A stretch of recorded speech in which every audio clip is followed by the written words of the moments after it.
નમસ્કાર વિદ્યાર્થી મિત્રો, આજે આપણે સ્વાધ્યાય 10.2 ગણવાના છીએ. ખૂબ જ ઇઝી છે. જો નીચેની સંખ્યાઓ પ્રમાણિત સ્વરૂપમાં લખો. તો પ્રમાણિત સ્વરૂપ એટલે સંખ્યાઓ એને લખવાની. ચલો, પહેલું છે તો 9 ગુણ્યા કેટલા મીંડા છે? 1 2 3 4, તો એટલી 10ની ઘાત આપી દેવાની. 9 ગુણ્યા 10ની 4 ઘાત. અહીં જુઓ, 6 ગુણ્યા 1 2 3 4 5, તો 10ની 5 ઘાત આપી દેવાની. ઓકે, ચલો 8 ગુણ્યા 1 2 3 4 5 6, તો 10ની 6 ઘાત આપી દેવાની. અહીં જુઓ તો બે સંખ્યા છે, તો એક સંખ્યા પછી પોઈન્ટ આપવાનો. 1.4 ગુણ્યા 1 2 3 4 અને 5, તો 10ની 5 ઘાત. હવે 2 છે એટલે 2.8 ગુણ્યા 10ની, હવે 0 ઉપર આઠડો લેવાનો. 1 2 3 4 5 અને 6, તો 10ની 6 ઘાત આપી દેવાની. અહીં 6.7 ગુણ્યા 10ની 7થી ગણવાનું. 1 2 3 4 5 6 અને 7, તો કેટલા આવ્યા? 7 ઘાત. અહીં 3.45 ગુણ્યા 10ની, તગડો નહીં ગણવાનો, બાકી બધું ગણી દેવાનું. પોઈન્ટ પછી બધું ગણી દેવાનું. 1 2 3 4 5 6 7, તો 10ની 7 ઘાત. પછી અહીં 7.85 ગુણ્યા 10ની 1 2 3 4 5 6 7 8, તો 8 ઘાત. બરાબર છે, એકદમ ઇઝી છે વિદ્યાર્થી મિત્રો, આવડે એવું છે. હવે આગળ જોઈએ. નીચેની સંખ્યાઓ પ્રમાણિત સ્વરૂપમાં લખો. તો વિદ્યાર્થી મિત્રો, અહીં પોઈન્ટમાં આપેલું છે પ્રમાણિત સ્વરૂપ, એટલે ઉપર લખ્યું એવું જ લખવાનું છે. પણ અહીં થોડું ઉલટું થશે. કેમ? તમે જુઓ, અહીં 0.00 છે, તો 9 છે, તો 9 ગુણ્યા 10ની કેટલી થાય છે ગણીએ. જુઓ, 1 2 3 4 અને 5, તો આ પોઈન્ટ આ બાજુ જાય એટલે આ બાજુ આવે એટલે માઇનસ થશે. બરાબર. 3 ગુણ્યા 10ની 1 2 3 4 5 6, તો -6. ઓકે, અહીં પોઈન્ટમાં હોય એટલે માઇનસ થશે, બાકી પેલું પ્લસ થશે. 4 ગુણ્યા 10ની 1 2 3 4 5 6 7, તો -7 થશે. અહીં જુઓ તો 1.3 ગુણ્યા 10ની 1 2 3 4 5 6 7 8, તો -8 થશે. ઓકે, અહીં વિદ્યાર્થી મિત્રો, 1 મિનિટ, 1.3 છે ને, એટલે આટલાથી ગણાય. 1 2 3 4 5 6 7, અહીં 7 આવશે. બે સંખ્યાઓ છે ને એટલે અહીં 2.5 આવશે. તો 2થી ગણવાનું. 1 2 3 4 5 6 7 અને 8, તો -8. અહીં 5.3 ગુણ્યા 10ની 1 2 3 4 5 6 7 8 9, -9 ઘાત. ઓકે, આ રીતે ગણવાનું છે. હવે અહીં જુઓ, નીચેની બાબતો પ્રમાણિત સ્વરૂપમાં લખો. એમના એમ જ છે. પૃથ્વીથી સૂર્યનું અંતર આટલું આપેલું છે, તો એને કંઈ લેવા દેવાની, આપણે તો સંખ્યાથી લેવા દેવાય.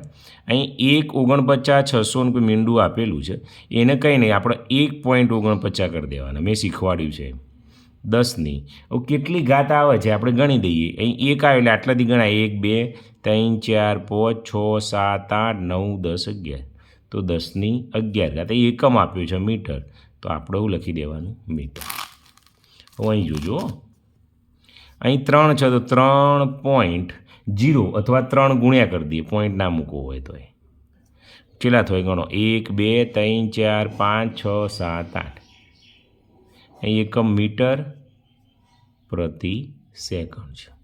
અહીં રક્તકણોનો વ્યાસ આપ્યો છે, તો 7 ગુણ્યા 10ની ગણો. 1 2 3 4 5 અને 6, તો આ પોઈન્ટ આ બાજુ જાય છે એટલે માઇનસમાં આવશે.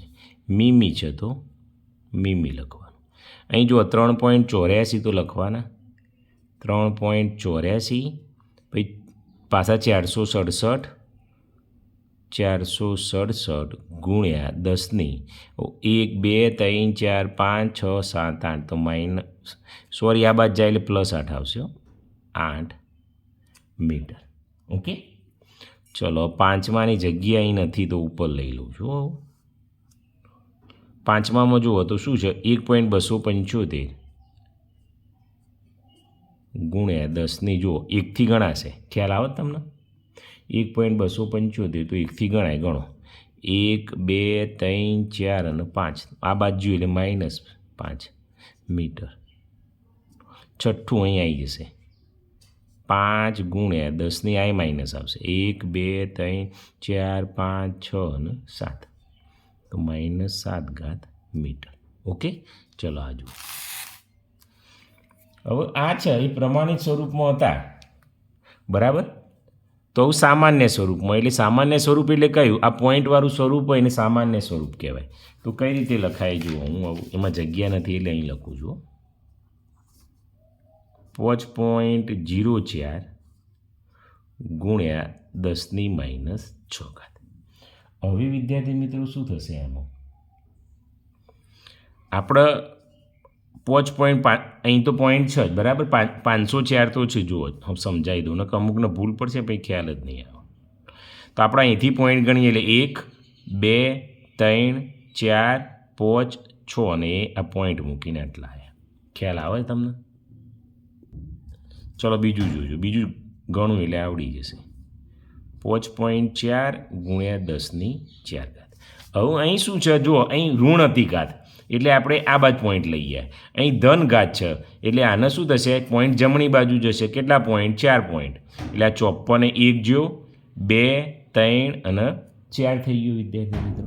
લ્યો ચલો ત્રીજો જુઓ, 8 ગુણ્યા 10 - 8. હવે માઇનસ છે તો પોઈન્ટ આ બાજુ જશે, 8 તો અહીં મૂકી દેવાના. કેટલા થવા જોવો? 8, એટલે 1 2 3 4 5 6 7 8 થઈ ગયા. પોઈન્ટ કરીને 0 કરી દેવાના. ચલો ચોથું જુઓ, 3.003 ગુણ્યા 10 - 9. હવે 9 છે એટલે વિદ્યાર્થી મિત્રો શું થશે, પોઈન્ટ જમણી બાજુ જાય. જુઓ 3.003, આ તો લખાઈ ગયું. 1 2 3 4 5 6 7 8 અને 9. બોલો આવડે કે ના આવડે? ઇઝી છે વિદ્યાર્થી મિત્રો. ઓકે, ચલો પાંચમો જુઓ, 6.3 ગુણ્યા 10 તો 6.3 એટલે 63 થઈ, 1 થયો, 1 2 3 4 5 6 7 8 9 10 11 અને 12.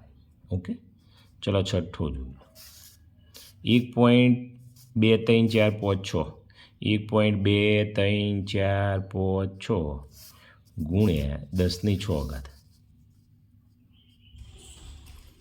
હવે જુઓ 6 પોઈન્ટ છે એટલે 6 એકમ જમણી બાજુ ખસે, તો 1 2 3 4 5 6 મૂકી દઈએ. કેટલા થયો? 1 2 3 4 5 થયા, તે વધારાનું મીંડું થઈ ગયું, તો આ 6 થઈ ગયા વિદ્યાર્થી મિત્રો. આ રીતે તમારે ગણવાનું છે.